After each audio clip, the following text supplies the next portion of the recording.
Good day.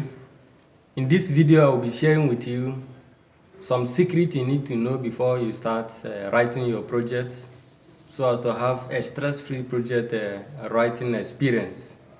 Yes. Okay, let's start the class. Project writing for BS students usually known as project, as we already know. But for master students,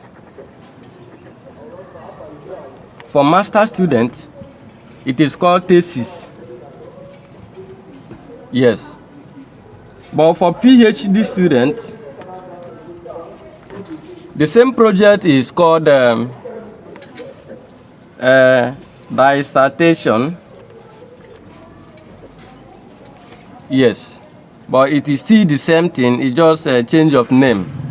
Thesis is just an advanced form of a normal project, usually written by BS students, while dissertation is an advanced form of thesis. Yes, but the process and procedures still remain the same for the three of them. So writing a good project in any of these, in any of the above, start with you getting a good project topic. When I mean a good project topic, I mean a topic that is researchable topic.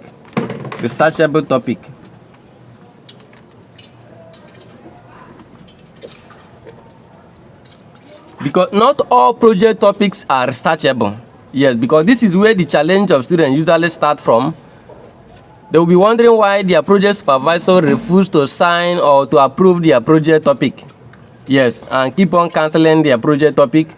But unknowing to them that there are some basic elements or key variables that are supposed to be contained in every project topic in order to make it researchable, because not all project topics are researchable. So for a project topic to be researchable, it must have a well-defined independent and dependent variable. Yes, it must have a well-defined independent variable and dependent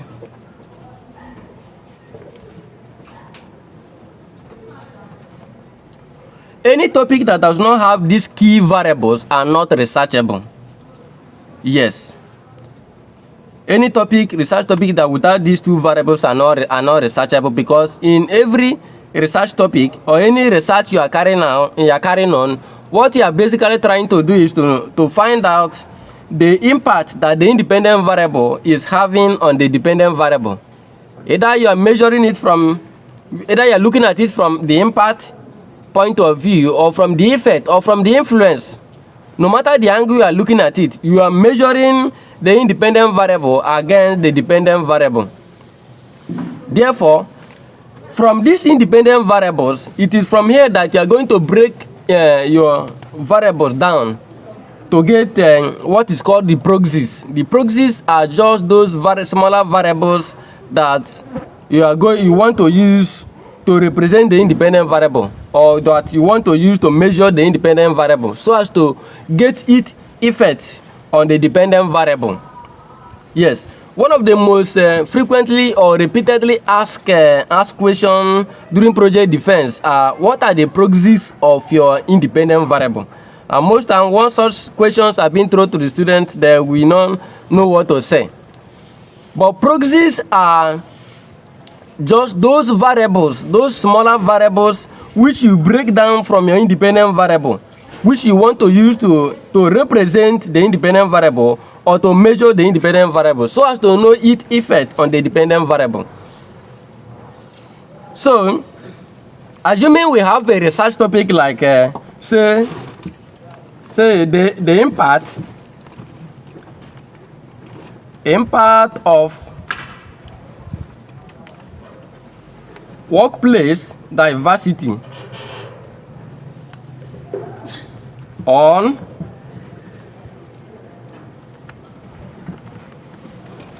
organizational performance.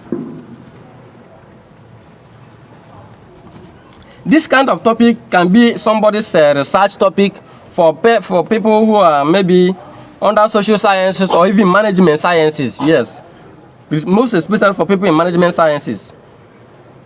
The impact of workplace diversity on organizational performance.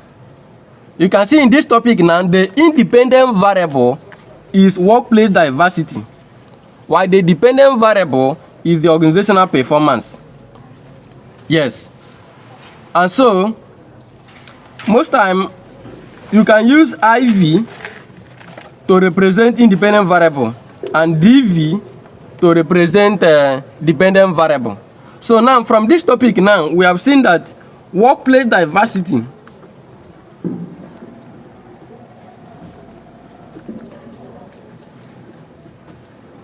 is the independent variable, while organizational performance is the dependent variable. So what I was trying to explain is that it is from your independent variable that you are going to decompose it or break it down to smaller variables.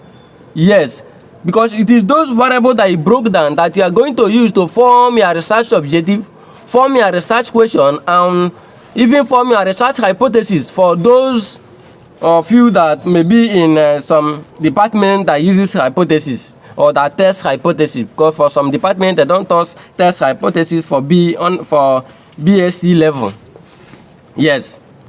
So if we want to break down this independent variable now to get what we call the proxies, remember, look at the proxies I'm talking about. Proxies.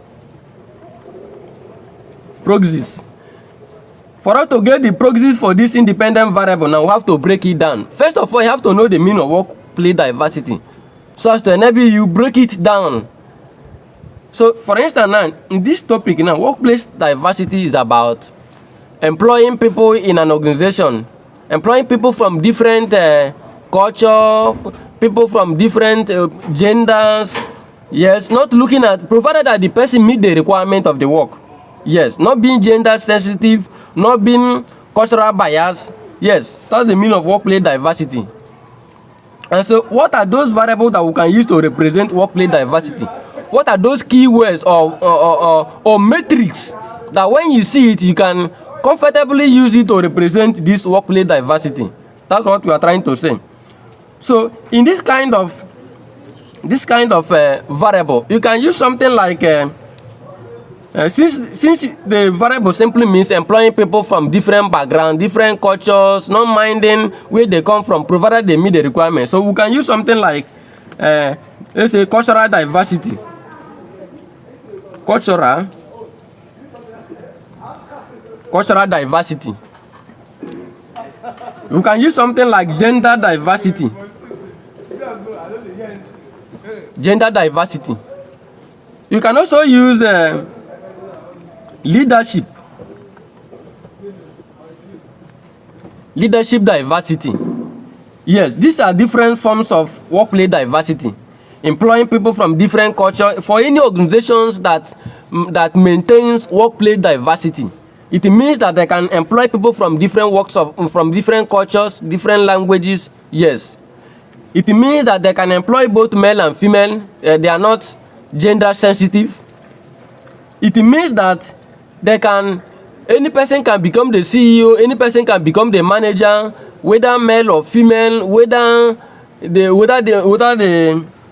the person is from different culture, it does not matter, provided the person has the capacity to occupy such position. So it means they have leadership, they are practicing leadership diversity.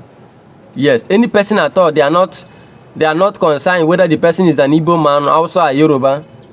Yes, they are not concerned of any of those things. So you can see from this workplace diversity now, we are broken it down to these three variables. Yes, for some departments, they can insist that you have to make it 4, but 3 is okay. Yes, so for here, let's use 3 variables. So we can comfortably use these 3 now to measure or to represent workplace diversity. From these 3 now, from here we form our research objective, form our research question, and then our research hypothesis. Yes. For instance, If you want to form your research objective, you can now say to know the impact of cultural diversity on organizational performance. To investigate the impact of gender diversity on organizational performance. To evaluate the impact of leadership diversity on organizational performance. You can see how we are measuring the independent variable against the dependent variable. But for some departments, they do require that their students will also have to get the proxies for the dependent variable. Yes, but it's usually optional. Yes, most department does not require you to break down the or to decompose your dependent variable. But assuming that you are from such department where you are also required to get the proxies for your dependent variable, if you want to measure organizational performance, what are those variables? What are those things that you can comfortably use to represent organizational performance or to know whether the organization is performing well or not? We can use something like innovation adoption. So I can say innovation adoption. I can use innovation adoption as the one of the dependent variable. I can also comfortably say use employee.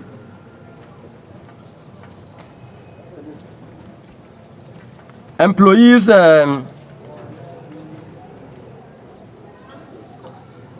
let's say employees participation.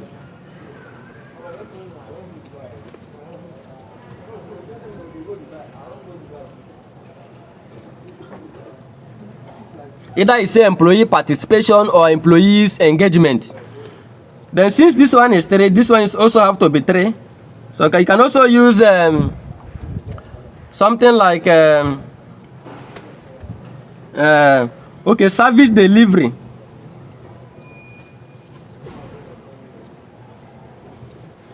Yes. So number 1, innovation adoption. Number 2, employee participation. And number 3, service delivery. So for an organization that is doing well, if you want to measure it, you measure how the rate at which they adopt new ideas. The rate at which they are, how well are they, how innovative are they? Yes.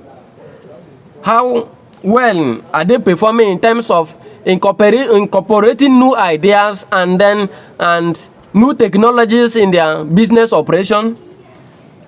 You can also measure them in terms of employees participation or employees engagement. How dedicated does employee carry out their assigned duties with motivation, with sense of duty and commitment.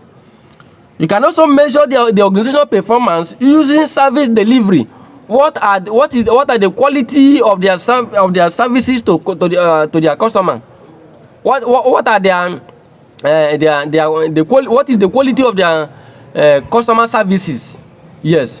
With these 3 variables, we can comfortably use it to measure organizational performance. The rate at which they do well in these 3 variables shows how the organization is performing. Performing. So you can see that from these 2 variables, we have getting the proxies for the variables. This is what proxies means.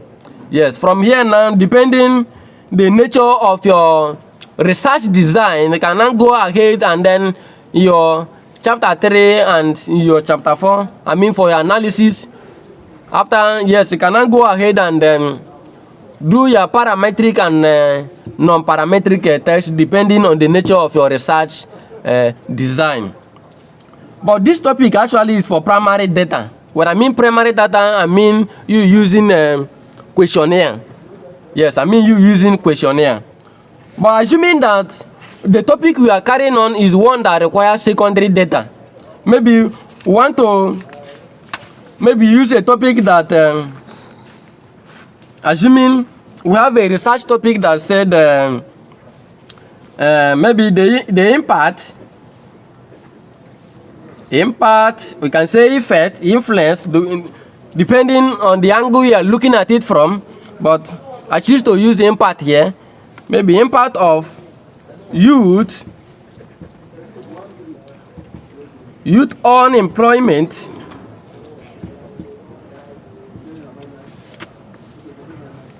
Impact of youth unemployment maybe on Nigerians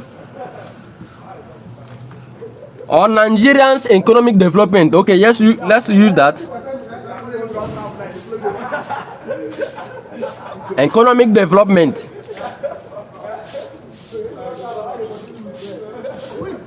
Yes, assuming we have a topic like this topic will be measured using secondary data. Of course, you can see that the IV here, which is the independent variable, will be youth unemployment.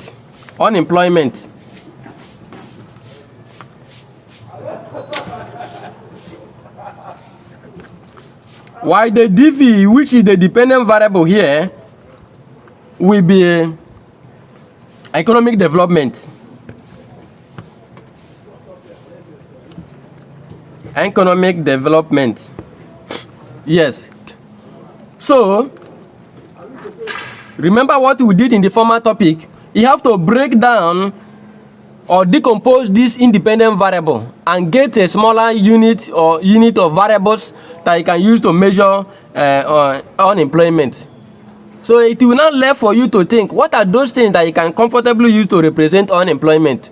Or that when you see it, you see unemployment. The variable you can use here, there are a lot of variables you can actually use to measure unemployment in a country. But you can use something like unemployment rate.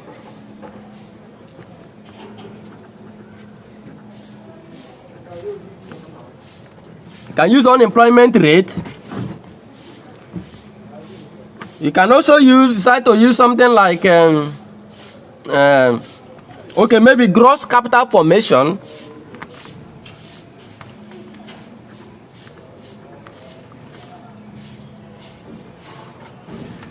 Gross capital formation. You can also use another variable like maybe labor force participation rate.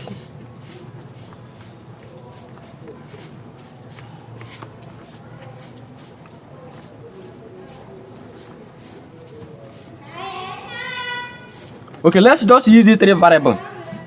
When you see unemployment rate, it directs you to unemployment. Yes. Gross capital formation is about the level of investment or the value of government investment in a country. Yes, if a country that is doing well and have a quality investment, maybe in industries or in other sectors, it will reduce the level of unemployment. But in a country that the gross capital formation is very low, like in case of Nigeria, you can see that the rate of unemployment will be very high among the youth. Then labor force participation rate is about the number of individuals who have actually reached the age of workforce but are not gainfully employed. So if you want to measure this, it will be the number of labor force in a country. Yes, all over the number of the working age times 100/1. If you use this, the total number of persons who are actually employed in a country over the total number of persons who actually reached the age of employment but have not yet gotten what? Employment. You will get the labor force participation rate. So you can actually use these three variables or any other variable that can measure, that can be comfortably used to measure unemployment, to represent or to be used as one of the proxies of unemployment. Then for this economic development, you can use GDP. Yes, you can use GDP as the proxies for the dependent variable. Yes, you can see that these are national variables. What I mean by national variables is that their data can be gotten from the government units that are in charge of statistics in a country. Yes. So that's why I said that in a topic like this, you measure it using secondary data. For instance, like GDP, you can get the data for GDP online. Maybe you can get it from NBS, Nigeria Bureau of Statistics. Nigeria Bureau of what? Statistics.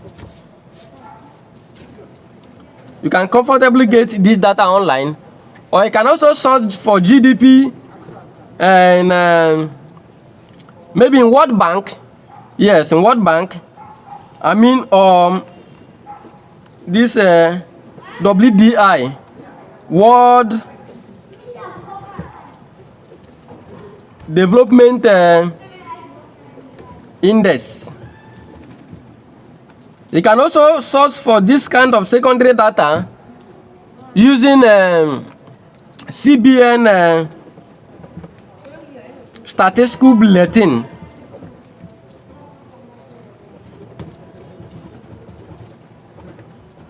Yes, you can get unemployment rate from any of these online sites or websites. You can get gross capital formation. You can get labor rate participation, labor force participation rate. So all these are national data. So you can actually source it online. That's what I mean by secondary data. Then from here, depending on the stationarity of your data, you can go ahead and run maybe your regression or your correlation analysis. You can run for those maybe in social sciences like economics. You can do your econometric analysis, maybe using ARDL, which is autoregressive distributed lag. You can do your autocorrelation, autoregression analysis, or any other analysis that you choose to follow depending on the stationarity of your data. So these are the basic information you need to know before you start writing your project. For you to choose your topic, you have to know whether this topic you are choosing, does it require secondary or primary data. And if it requires secondary data, the proxies that you want, you have to know the proxies you want to use to measure your independent variable and your dependent variable. Can you be able to get the data for those variables that you are using? Yes, because sometimes students will just choose any topic anyhow without knowing the implication, and at the end they may not be able to get the data to be used to run the analysis. So these are the basic information you need to know before you can start writing your project. In the part 2 of this video, I will take time to talk about time series and panel data analysis. Yes, for most of you that may be needing or may be using secondary data. Yes. So until we meet again in another video, please bye for now. Endeavor to subscribe and also share the video so that others can also benefit. And if you need any assistance, you can contact us via our contact in this platform, or drop in. If you have any question at all, you can also drop it on the comment section. Yes, comment section. Or you can visit our office at the school gate, Nnamdi Azikiwe University, Oka, Ifite. You can come to our office for any assistance, maybe in your analysis or in any help at all. So bye for now until we meet again in another video.